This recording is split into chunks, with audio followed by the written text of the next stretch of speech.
Hi friends, this is Swapna. Welcome back to our channel smart Telugu house wife. మన home సిరీస్లో ఇది second video అండి. ఇంతకు ముందు కూడా కిచెన్కి సంబంధించి ఒక వీడియో అప్లోడ్ చేశాను. మీలో ఎవరైనా చూడకపోతే లింక్ డిస్క్రిప్షన్ పిన్ కామెంట్లో ఇచ్చాను. ఆ వీడియో కూడా చెక్అవుట్ చేయండి. హోమ్ సిరీస్ అనే ప్లేలిస్ట్లో కూడా సేవ్ చేసి ఉంచాను. ఈ రోజు వీడియోలో ఒక 2 డిఫరెంట్ టాపిక్స్ గురించి మీతో అయితే ఎక్స్ప్లెయిన్ చేస్తాను. సో ఇవి కూడా చాలా ఇంపార్టెంట్ పాయింట్సే. మనం ఇల్లు డిజైన్ చేసుకునేటప్పుడు డెఫినెట్లీ అవి కూడా ఒక కీ రోల్ అయితే ప్లే చేస్తాయి. మెయిన్గా హోమ్ డిజైనింగ్లో మనకు కావాల్సింది ఏంటంటే ఉన్న స్పేస్లోనే చాలా కంఫర్ట్గా ఉండేలాగా డిజైన్ చేసుకోవడమే మనకి కావాల్సింది. ఎంత లగ్జరీస్గా చేసామనేది కాదు, ఎంత కంఫర్ట్గా ఎంత కన్వీనియంట్గా పెట్టుకున్నాం అనే దాంట్లోనే, ఎస్పెషల్లీ మిగతా పార్ట్ ఆఫ్ ద హౌస్ కంటే కూడా కిచెన్ని కరెక్ట్గా ప్రాపర్గా యూటిలైజ్ చేసుకుంటే మనకి ఎవ్రీడే పనులు చేసుకోవడానికి, టాస్క్లు చేసుకోవడానికి చాలా కన్వీనియంట్గా ఉంటుంది. కాబట్టి నాకు తెలిసిన కొన్ని మంచి హౌస్ ఐడియాస్ అన్నీ కూడా ఈ సిరీస్లో పోస్ట్ చేస్తుంటాను. ఇది మన సెకండ్ వీడియో. ఆలస్యం చేయకుండా ఫస్ట్ అయితే ఇవాళ నేను మెయిన్గా చెప్పాలనుకున్న టాపిక్ ఏంటనేది మీతో డిస్కస్ చేస్తాను. మనకి ఈ కిచెన్లో ఇప్పటివరకు మేమున్న ఏ ఇంట్లో కూడా మాకు రైస్ పుల్అవుట్ ట్రే అయితే లేదండి. రైస్ పుల్అవుట్ ట్రే అంటే ఇట్లాగా డ్రాగ్ చేసుకుంటే మనకి కంప్లీట్గా ఇట్లా ఓపెన్గా ఉంటుంది. ఇంకా చుట్టుపక్కల ఏం కవరేజ్ ఏమి ఉండదు. మనకి నచ్చిన రైస్ బ్యాగ్ కానీ ఏదైనా దీంట్లో పెట్టుకోవచ్చు. చక్కగా ఇట్లా తీసుకొని అవసరమైనంత తీసుకొని వాడుకున్నామా, మళ్ళీ ఇలాగ నెట్టేసామా. ఇది యూజువల్గా అంతకు ముందు వచ్చిన కాన్సెప్ట్. ఇప్పుడు అందరిలో కూడా పెట్టించుకుంటున్నారు. సో ఇట్స్ ఓకే, ఇది బాగుంది. దీనికి ఇంకొంచెం మాడిఫైడ్ వర్షన్ నాకు అనిపించిన పాయింట్స్ మీతో షేర్ చేస్తాను. అవి మీకు ఒకవేళ నచ్చితే, మీకు ఎవరైనా యూజ్ అవుతుంది అనుకునే వాళ్ళు దాన్ని యూజ్ చేసుకుంటే ఇంకా మచ్ బెటర్గా ఉంటుందనేది నా opinion. So it's just my opinion అంతే. ఇదేమి ఎవరో డిజైన్ చేసిన ఇంటీరియర్ ఐడియా అయితే కాదు. నాకు అనిపించిన పాయింట్ మీతో షేర్ చేస్తాను. చూసి మీకు నచ్చితే మీరు కూడా ఫాలో. ఆల్మోస్ట్ ఈ రోజుల్లో ప్రతి ఒక్కళ్ళు సాయంత్రం అయితే టిఫిన్ లాగా జొన్న రొట్టెనో లేదంటే గోధుమ రొట్టెనో ఏదో ఒకటి చేసుకుంటున్నారు కదా. మిల్లెట్స్ యూస్ చేస్తున్నారు. సో మిల్లెట్స్ కూడా పట్టించుకోవచ్చు, వాటితో కూడా రోటీస్ చేసుకోవచ్చు. మనము సింగిల్ ఫ్లోర్కి కాకుండా సగం పార్టిషన్ చేసి, ఈ రెగ్యులర్ కబోర్డ్స్ ఎట్లా అయితే డబుల్ ఇట్లా ఓపెనింగ్స్ ఉన్నాయి, సో ఇవేంటంటే గిన్నెలు పెట్టుకోవడానికి మనం యూస్ చేస్తాం కాబట్టి ఇట్లా స్టీల్ ర్యాక్ ఇచ్చారు. అలా కాకుండా క్లోజ్డ్గా సేమ్ ఇదే మెటీరియల్ తోటి మనం బాక్స్ మోడల్ చేయించుకుంటే 2 పుల్అవుట్ ట్రేస్ లాగా కనుక డిజైన్ చేసుకుంటే పైన దాంట్లో కంప్లీట్గా మనం రైస్ ఫిల్ చేసుకోవచ్చు. ఇన్ కేసు రైస్లో కూడా ఇప్పుడు white rice, 1 polish rice, brown rice ఇలా డిఫరెంట్ రైసెస్ తెచ్చుకుంటున్నారు. కాబట్టి ఆ 1 బాక్స్నే మనం హాఫ్గా మధ్యలో పార్టిషన్ పెట్టుకొని ఇటు ఒక వెరైటీ ఇటు ఒక వెరైటీ ఫిల్ చేసేలాగా పెట్టుకోవచ్చు. లేదంటే ఆ ఉన్న స్క్వేర్ దాంట్లోనే మనం పెట్టుకునే డబ్బాలే రెండు రకాలు పెట్టుకోవచ్చు. కాకపోతే రైస్ ఎక్కువ క్వాంటిటీ యూస్ చేస్తాం కాబట్టి డబ్బాల కంటే కూడా స్పేస్ ఓపెన్గా ఉంటే మనం ఎక్కువ రైస్ స్టోర్ చేసుకోవడానికి, నిల్వ చేసుకోవడానికి ప్లేస్ అయితే ఉంటుందనేది నా ఒపీనియన్. సో ఈ సగం దాంట్లో పుల్అవుట్ ట్రే లాగా కంప్లీట్ బాక్స్ మోడల్ లాగా చేయించుకొని మనం డ్రాగ్ చేసుకొని దాంట్లో కంప్లీట్గా రైస్ ఫిల్ చేసుకుంటే చక్కగా ఎవ్రీడే రైస్ యూస్ చేసుకోవడానికి సగం స్పేస్ దానికి ఉపయోగపడుతుంది. అండ్ మిగతా సగంలో మనము కావాలి అంటే కొంచెం కొంచెం పిండే యూస్ చేస్తామని అనుకుంటే దాంట్లోనే పల్చటిగా పార్టిషన్స్ పెట్టుకొని మీరు ఎన్ని రకాలు వాడతారో అన్ని, లైక్ మినిమం ఇట్లా బాక్స్ లాగా కట్టింగ్ మనం పెట్టించుకున్నాం అనుకోండి, ప్లస్ షేప్లో 4 ప్లేసెస్లో 4 కవర్స్ అయినా పెట్టవచ్చు, 4 బాక్సెస్ అయినా పెట్టవచ్చు. పైన రైస్, కింద పిండి, మార్నింగ్ ఈవినింగ్ ఈజీగా ఒక ట్రేలో మనకు కావాల్సినవన్నీ కూడా యాక్సెస్ చేసుకోవచ్చు. ఎట్లా కిచెన్ దగ్గర పక్కనే మనం వంట చేసుకోవడానికి కావాల్సిన పోపుల సామాన్ అంతా రెడీగా పెట్టుకుంటాము, రైస్ రోటీస్ చేసుకోవడానికి కావాల్సిన ఆర్గనైజర్ మొత్తం ఒకే చోట సరిపోతుంది.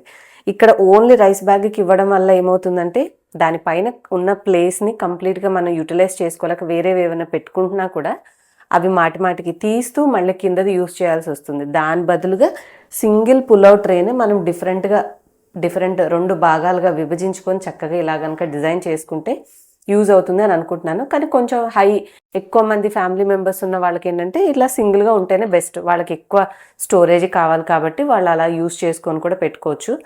తక్కువ మంది కొంచెం చిన్న ఫ్యామిలీ ఉన్న వాళ్ళు ఏంటంటే ఇలా డివైడ్ చేసుకుంటే మనం వాడే వాటిని ఎక్కువ స్థలం వృధా కాకుండా అన్నీ కూడా ఒకే చోట ఆర్గనైజ్ చేసుకోవచ్చు అనేది నా యొక్క పాయింట్.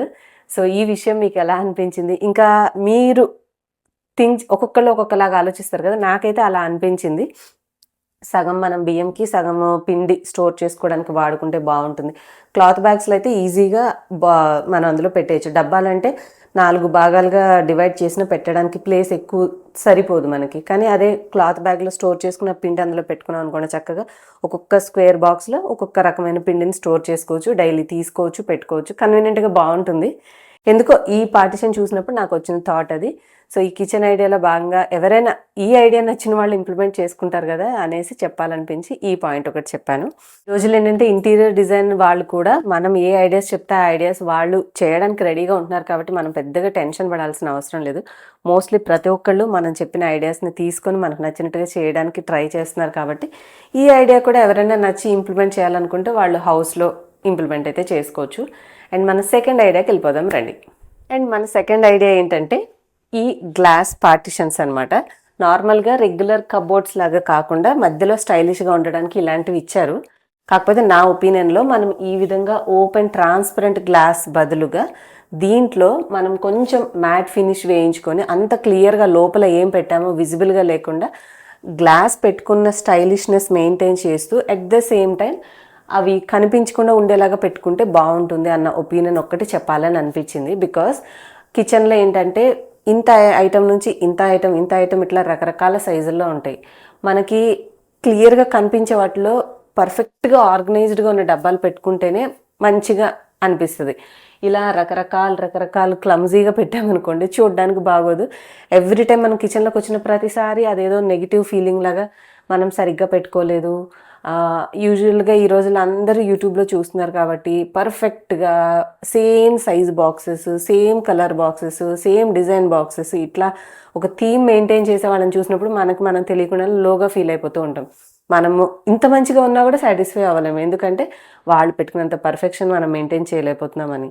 సో అలా ప్రతిసారి అది ఒక మైండ్ని ఇబ్బంది పెట్టే స్ట్రెస్కి ఒక రీజన్ అవ్వకుండా ఉండాలి అంటే ఇంత ట్రాన్స్పరెంట్గా కాకుండా మనం కొంచెం మ్యాట్ ఫినిష్ కనుక వేయించేసేసుకుంటే నాకు తెలిసి ఒకవేళ దీని మీద ఏదైనా ఒక వాల్ పేపర్ వేసినా కూడా కవర్ అయిపోద్ది. అంటే చేయించుకోవాలని అనుకున్న వాళ్ళు చేయించుకోవాలంటే ఆఖరికి పెట్టుకున్నాకైనా అలా కూడా చేయొచ్చు.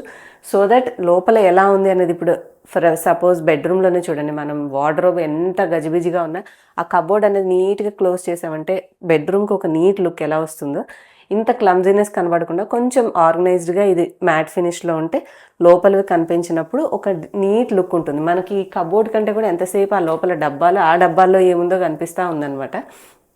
సో నాకు అనిపించిన పాయింట్ అది. అండ్ దీనికి సంబంధించి హ్యాండిల్స్ లేకుండా ఇలాంటివి ఇచ్చారు కాబట్టి ఇవి కొంచెం అల్యూమినియం ఏదో మెటీరియల్తో ఇచ్చారు. చిన్నపిల్లలు అలా ఉండే వాళ్ళకి గీరుకోవడం, తగలడం, ఎందుకంటే హైపర్ యాక్టివ్ ఉంటారు కదా పిల్లలు, సో అలా అయ్యే ఛాన్సెస్ ఉంటాయి. సో ఇలాంటివి తీసుకునేటప్పుడు ఇది కూడా కొంచెం చూసుకొని ఆలోచించుకొని తీసుకోండి. ఈ పాయింట్ ఒక్కటి చెప్పాలని అనిపించింది. ఇంకా కిచెన్కి సంబంధించి ఏ విషయాల గురించి డిస్కస్ చేస్తే బాగుంటుందని మీరు అనుకుంటున్నారో తప్పకుండా కామెంట్స్లో రాయండి. సో దట్ వాటి గురించి కూడా చెప్తాను. మనకేంటంటే ప్రతిరోజు మన కిచెన్ని యూజ్ చేస్తూ ఉన్నప్పుడు రకరకాల కొత్త విషయాలు వస్తూ ఉంటాయి. సో వాటన్నిటిని ఒక చిన్న వీడియో రూపంలో మనము ఒక సిరీస్కి చేసుకుని స్టోర్ కనుక చేసుకుంటే లేటర్ మీకు నాకు అందరికీ హెల్ప్ఫుల్గా ఉంటుంది కదా అని చెప్పేసి ఈ న్యూ సిరీస్ అయితే స్టార్ట్ చేశాను. సో చూసిన వాళ్ళు మీ ఒపీనియన్ కూడా తప్పకుండా షేర్ చేయండి. మీ యొక్క కామెంట్స్ కూడా మనకి నెక్స్ట్ వీడియోస్లో మనం మంచి పాయింట్స్ చెప్పుకోవడానికి కూడా వాల్యుబుల్గా ఉంటుంది. కట్టుకునే వాళ్ళ ఓపిక, ఇల్లు బాగా మంచిగా పాష్గా మన దగ్గర ఎవ్రీథింగ్ ఆర్గనైజ్డ్ థింగ్స్ ఉన్నాయి అనుకునే వాళ్ళు డెఫినెట్లీ దే కెన్ గో. ఎందుకంటే అది చూసినప్పుడు కూడా ఒక మైండ్ ప్లీజింగ్ ఉంటుంది. మనం ఎంత బాగా ఆర్గనైజ్ చేసుకున్నాము, అబ్బా మన కిచెన్ ఎంత బాగుంది అని. సో ఇందాక చెప్పినట్టుగా ఆర్గనైజ్డ్గా లేకపోతే మన మైండ్ ఎప్పుడు ఎట్లా స్ట్రెస్ అవుతూ ఉంటుందో ఆర్గనైజ్డ్గా పెట్టుకున్నప్పుడు కూడా మంచి హ్యాపీనెస్ అనేది కలుగుతూ ఉంటుంది అనమాట.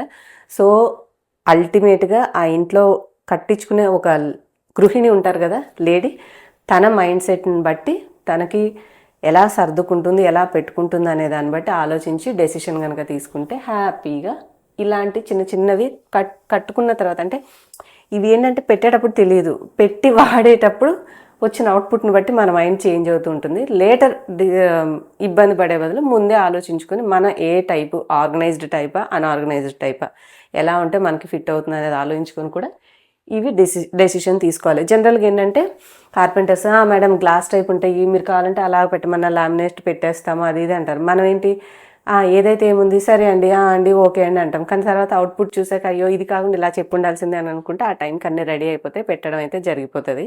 సో ఫస్ట్ టైం మనకు ఒక క్లియర్ పిక్చర్ ఉంటే మనం ఎలాంటి ఆర్గనైజ్డ్ వేలో ఉంటాము అనే దాన్ని బట్టి కనిపించాలా కనిపించకూడదు కూడా డిసైడ్ చేసుకుంటే ఈ కబోర్డ్స్ విషయంలో కూడా మనం డిజైన్ చేసుకున్నాక రిగ్రెట్ అయ్యే అవసరం అయితే ఉండదు. సో ఇది ఈ రోజుకి నేను అనుకుని మీకు చెప్పాలనుకున్న విషయాలు. ఇవి కాకుండా ఇంకా నెక్స్ట్ చాలా మంచి కిచెన్, హాల్, బెడ్రూమ్ ఇంకా మిగతా అన్ని కాన్సెప్ట్స్ కూడా నా వేలో నేను అనాలిసిస్ చేసి తప్పకుండా మీతో షేర్ చేస్తాను. ఒక ఇంటీరియర్ డిజైన్ ఆస్పెక్ట్లో కాకుండా ఒక గృహిణి ఆస్పెక్ట్లో చూడండి నా వీడియోస్ని. ఎందుకంటే మీరు మళ్ళీ వాళ్ళ నాలెడ్జ్తో పోలిస్తే నావంతా అంటే ఏమంటారు అంత హైప్ అనిపించవు. సో వాళ్ళు చెప్పే విధానము వాళ్ళు థింకింగ్ వే ఉంటుంది డిఫరెంట్గా. నేను ఒక యాజ్ ఎ హౌస్ వైఫ్గా ఎవ్రీడే లైఫ్లో నేను ఉండే నా మైండ్ సెట్కి తగినట్టుగా నా థింకింగ్ని అనలైజ్ చేసి మీతో చెప్తాను. కాబట్టి తనకి ఇలా అనిపించింది అని మాత్రమే తీసుకోండి. ఏమైనా ఇన్పుట్స్ ఇవ్వాలనుకుంటే ఇవ్వండి. సో దట్ మనం డిస్కస్ చేసుకోవచ్చు. As a we are not interior designer experts కదా. సో దీన్ని బట్టి మన వీడియోస్ చూసినా మన వీడియోస్ కింద కామెంట్స్ చూసినా మిగతా వాళ్ళకు కూడా హెల్ప్ఫుల్గా ఉండేలాగా ఉండాలి అనేది నా ఆలోచన. హోప్ ఇవాళ ఈ చిన్న వీడియో మీకు నచ్చింది అని అనుకుంటున్నాను. నచ్చితే లైక్ చేయండి. అలాగే మీకు తెలిసి ఈ వీడియో యూజ్ అవుతుంది అనుకున్న వాళ్ళకి షేర్ చేయండి. మీలో ఎవరైనా కొత్తగా మన ఛానల్ చూస్తున్నట్లయితే సబ్స్క్రైబ్ చేసుకొని Instagram, Facebook and WhatsApp channel and WhatsApp number కూడా డిస్క్రిప్షన్లో ఉంటుంది. సేవ్ చేసుకొని ఫాలో చేయడం మర్చిపోకండి. మరొక మంచి టాపిక్ ఆర్ వీడియోతో మళ్ళీ మిమ్మల్ని కలుస్తాను. Till then keep smiling and thank you for watching. Bye.